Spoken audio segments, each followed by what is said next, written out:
Greetings nerdy list aficionados and welcome back to Top 10 Nerd. And it's never a bad time on this channel to take a look at some alternate versions. It's a favorite pastime actually. Alternates can be a fun way to play the what if game. What if a couple of things were just a little bit different? How would your favorite characters turn out? They're not for everyone, but in certain cases fans end up actually liking the alternate versions a bit more than their originals, or at least thinking that they're cooler. Now of course none of these characters would exist without their originals, so hats off to them, but sometimes it's fun to spend some time with an alternate. Today we're looking at the X-Men, and there are definitely some that some fans feel have some very cool versions. I'm Sasha, and these are the top 10 alternate versions of the X-Men cooler than the original. Number 10, Bloodstorm. Now Storm is already mistress of the elements, so quite powerful and quite interesting. But what happens when she becomes a vampire? Now this has happened briefly in main continuity, but in the Mutant X universe, it became a permanent change. The Mutant X comic series was published from 1998 to 2001, and as mentioned, it saw a very different Storm. This was after she was bitten by Dracula. Here, she was not saved, but instead became a full-fledged creature of the night. She of course had vows not to kill, so she had the vampire dilemma, which she solved by hiring some of her former teammates to let her drink from them, like Kitty Pryde. She would eventually leave the X-Men and join a team called the Six. She also turns Gambit into a vampire, even though she warns him he'll regret it, and he does. Spoilers. Listen when people warn you. Bloodstorm became a breakout character of this series. Number 9, new Sun Gambit. Speaking of Gambit, let's take a look at one of his alternate versions. This is new Sun Gambit, and he hails from Earth 9921. Gambit actually has enormous power potential that was quashed by Mr. Sinister in the main continuity, but that continuity is not all. In this other universe, he was trained to use his abilities even before he had them, and then when this was combined with his full potential and a mystic ceremony,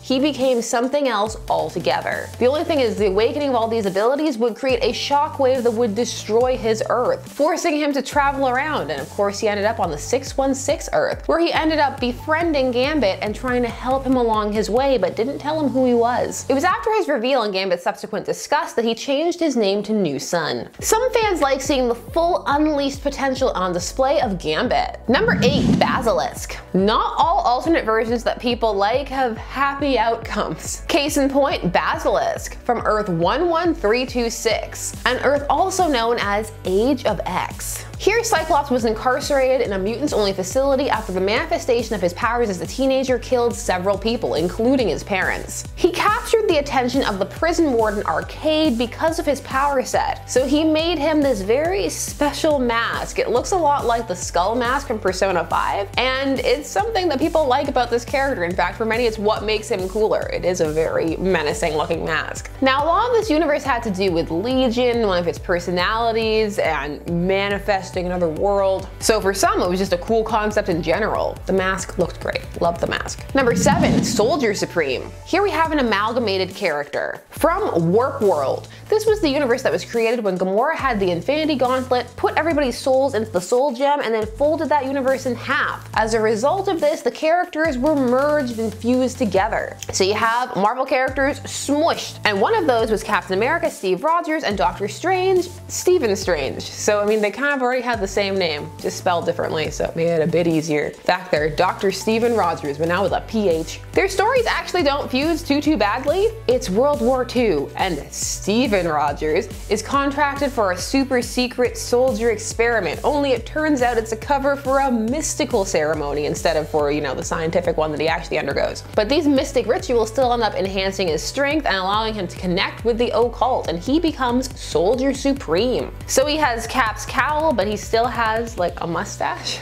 And he was actually one of the heroes who objected to Warp World being completely destroyed at the end of the arc by Adam Warlock. So Warlock found a way to let it still exist and let these characters still exist. It was one of those loopholes. Stephen Rogers did that and kept being a hero. Number 6, Old Man Logan. Would any of our nerd lists be complete without mentioning Old Man Logan?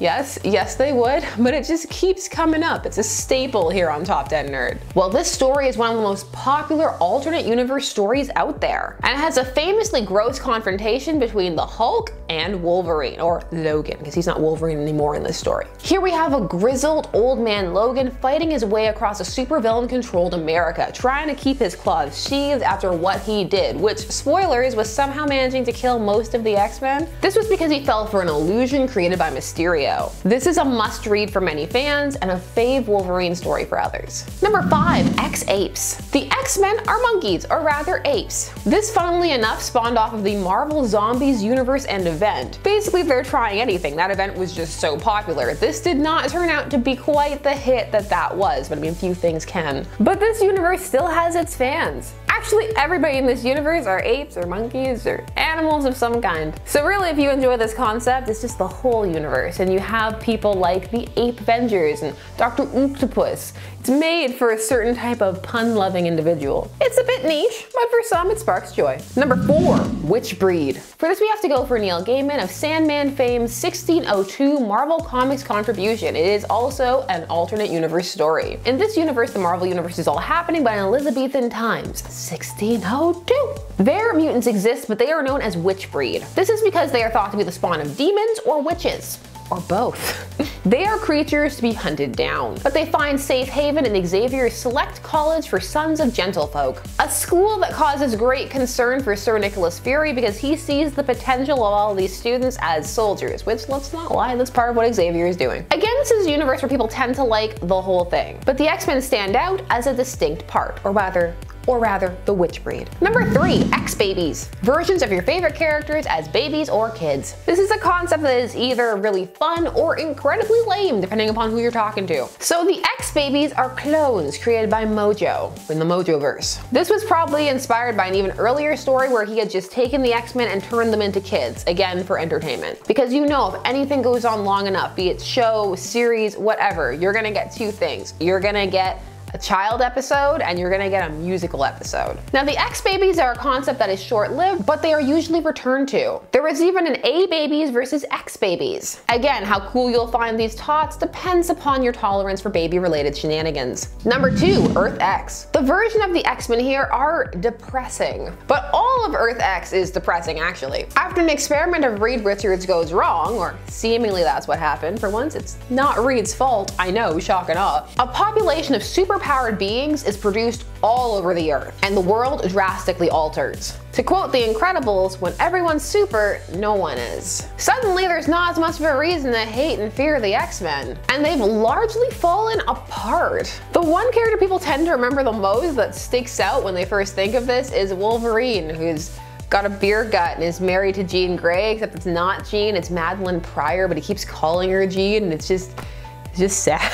Now, how exactly is this cooler, you may be asking? Well, it's all in the depiction. It's unique, it's memorable, and part of a well-received work. So for many, that's what makes it cool. And finally, in at number 1, Vampire Wolverine. Wolverine, Lord of the Vampires. If you thought people loved Vampire Storm, then you know that they enjoy Vampire Wolverine. Wolverine has been a vampire more than once. You have what-if stories like the aforementioned Wolverine, Lord of the Vampires. But you also have arcs like Curse of the Mutants, which would also be the arc that left Jubilee as a vampire for a bit. Many have fond memories of the what-if story, where upon successfully turning Storm, Dracula then turns all the rest of the X-Men. Only because of Wolverine's healing factor, he figures out how to use his powers way faster than everybody else, and so he dethrones Dracula and takes over as leader of the vampires. In fact, he leads the new vampire X-Men to take over New York. It's up to the bizarre combination of Doctor Strange and the Punisher to take him down. So those are 10 alternate versions of X-Men